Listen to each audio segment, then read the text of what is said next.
This Rosh Hashanah will be very different than any Rosh Hashanah we've ever experienced before. The festive meals with family and friends sitting closely around the table, the packed minyanim at Beth Jacob with standing room only are not happening this year.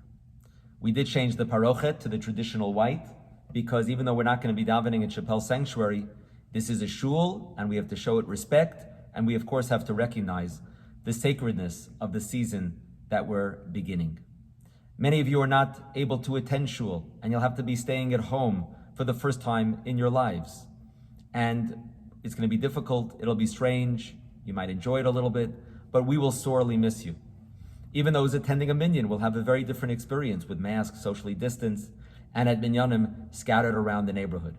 The tefillah is going to be streamlined and shortened because if you're going through a pandemic, at least you should get some reward for that. But keep in mind that the joy that you have upon finishing the davening on Rosh Hashanah, that unique joy upon finishing the shul on Yom Narayim, that's going to be diminished this year as well. But joking aside, we enter this new year feeling as if we're on shaky ground. We don't know where is safe, and we don't know with certainty what lies ahead. Personally, I'm missing those conversations where you could look a person in the eye and have a meaningful exchange of ideas without wondering how many feet separate the two of you. I miss seeing the youth in the groups running around shul, but we do have the lollipops ready to go when the kids come back, hopefully very soon. As if a pandemic is not enough, now we have the wildfires to deal with. And so it's not safe to be inside, it's not safe to be outside. And every day brings seemingly a new surprise. And I'm hearing many questions, such as, how much longer is this going to be? Why is this happening? Where is God in all of this? The God whom we describe as Tzaddik Hashem b'chol drachav.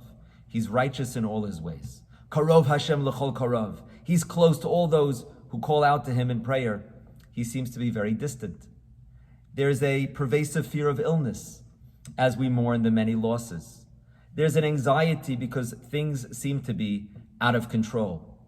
This pandemic has been particularly difficult because we're part of a culture in which people have this illusion that we're in control, that we're in charge. But what's clear from this experience is that it's really not true, and that is very humbling. How can we process all of this on Rosh Hashanah? So the first thing that Judaism teaches us that's important for us to understand is that every life predicament presents a new situation for us to grow. This is not a wasted period of time, and it's not a detour, but it's a significant moment. Wherever we are is where Hashem wants us to be. And Hashem is with us on Rosh Hashanah, whether we're in shul or we're at home. And so this is a time when the cameras are rolling, and we have to rise to the occasion, and we have to bring meaning to this period of time. And with that background, recognizing that this is not what we want, and it's not what we expect, but what can we do to not only survive this period, but even become stronger and better people through it? On the first day of Rosh Hashanah, we read the complex, complicated family dynamics of Avram and Sarah's home. Sarah believes that Yishmael, her stepson, is having a negative influence on Yitzchak, and so she concludes that Hagar and Yishmael must leave the house. Avram is very reluctant about this, and it pains him very much, but God brings him in line and says to Avram something we should always remember. Certainly us as men should remember that whatever your wife says, whatever Sarah says, so then you have to listen to it and follow what she decided. Hagar and Yishmael find themselves in the wilderness, and their water supply has now run out. The pasuk says, "Vatashlech et hayeled tachat achar asichim." Hagar is overwhelmed by the moment, and so she leaves her boy underneath one of the trees because she can't bear to see him die. Now, Hagar was not a simple woman. Hagar was a princess who's the daughter of Paro, says the Medrash. She was someone who chose to leave the luxuries of her previous life and attach herself to the spirituality, to the mission of Avram and Sarah. And she's somebody who sees angels regularly, which is why she was not surprised to see an angel in the wilderness. So here you have a woman who's on a high spiritual level, who sees angels, and look what she's doing to her child. She's abandoning him under one of the trees. What parent, what mother leaves a sick, thirsty, dying child abandoned off in the distance. Rabbi Yisrael Meir Druk, my nephew's Rabbi at Oraita in Yerushalayim, suggests a beautiful idea that Hagar is teaching us a very important principle in the way we trust in Hashem. Hagar did everything she could. She prayed for salvation. And then she turns to Hashem and says, now God, I'm totally reliant on you. When Hagar puts Yishmael off to the side, she's not abandoning Yishmael, but rather she's conveying to Hashem, I've done my part, I've done everything I can. Now God, I'm looking to you to do your job. And this message resonates for us in our challenges. We do what we can, and we have a responsibility to do everything we can to protect our health and the health of others. We also, at this period of time, resolve to improve our lives, to take upon ourselves actions and good deeds, to give of ourselves to others. But then at a certain point, once we've done everything we can, then Hashleich al Hashem Yahavecha, as the Pasuk in Tehillim says, cast upon Hashem your burden. We leave the rest to Hashem, and we feel secure in the knowledge that Hashem cares about us, He knows how to run the world, and will do what He sees fit. But then a remarkable thing happens. Hagar is crying, and God hears the voice of the boy. And the Pasuk says, Vayifkach Elokim et eineha, vatera ber mayim. Suddenly God opens up her eyes, and she sees a well of water, which proves to be their salvation, and she gives water to her son to drink. My teacher, Rabbi J.J. Schachter, pointed out the powerful comments of the Sfat Emet, that often in life, we find ourselves in a situation like Hagar. The Sfat Emet applies it to Parnasa, that you could be working to advance your career and going in one direction, and suddenly the path for success, suddenly the well of water appears in the other direction. And look closely, the Pasuk doesn't say that God created a well of water. The well was always there. It took her faith and divine providence to help her open her eyes to see the Be'er Mayim that was there all along. And we ask ourselves at this time, what is going to be? How are we going to get through this time? It's insane, this is crazy. And the answer is that we need to say to ourselves, I can see what I have in front of me. The source of my salvation is there. Hashem doesn't have to create it. I just have to open my eyes, look for it, and I'll see it. And I think if we take advantage of what we do have in front of us, if we recognize the blessings that we do have, if we don't get caught up in the whirlwind of the negative, but see the good, see the positive, then we can experience salvation too.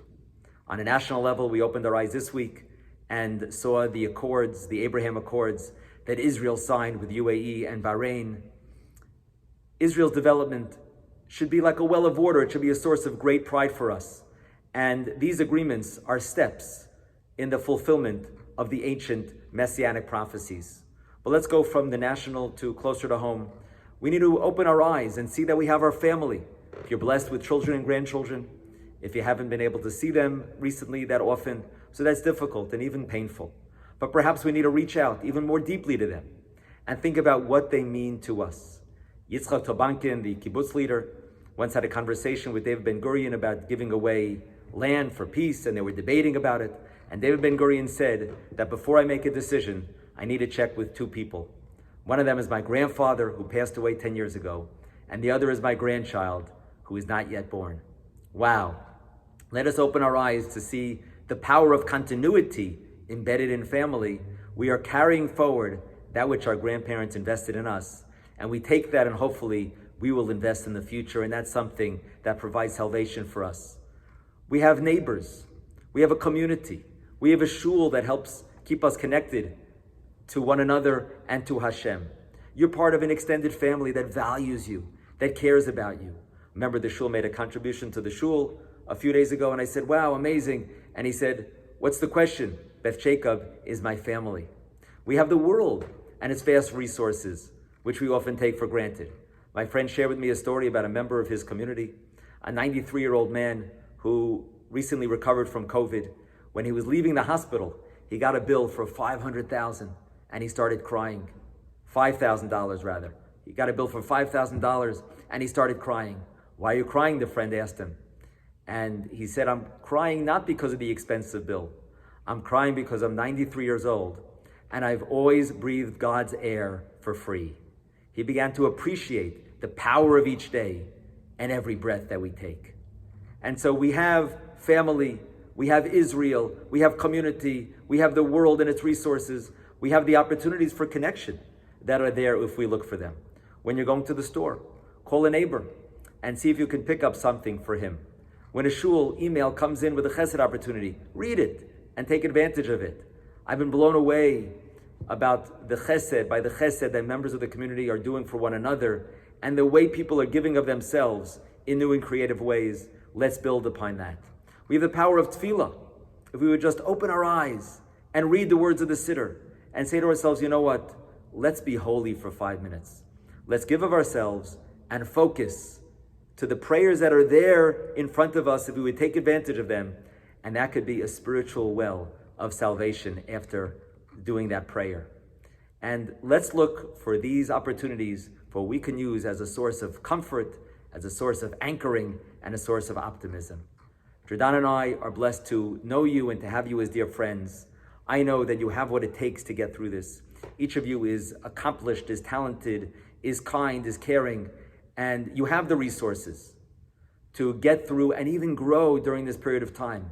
It may be difficult, it's painful, it's dragging out, we're constricted, we're not able to do what we're used to doing, but we have the courage and we could gather our courage to find the blessings of meaning and growth if we open up our eyes. And we ask for Hashem's blessing as we hear the show for this year, to find those opportunities, to see those blessings in front of us, to focus on the positives in our lives.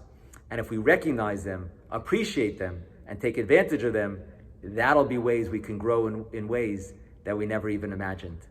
And then we'll have done our part, and the rest is up to Hashem. Shana Tova Metuka to all of you. May that well of water appear to you. And I wish you not just a good year, but a sweet year, because everything that happens in this world is for the good, even though we don't understand it. And so my blessing is that it should be not just a Shana Tova that's a good year, but it should be a Shana Tova that the goodness is revealed, that the goodness is obvious, that the goodness is sweet.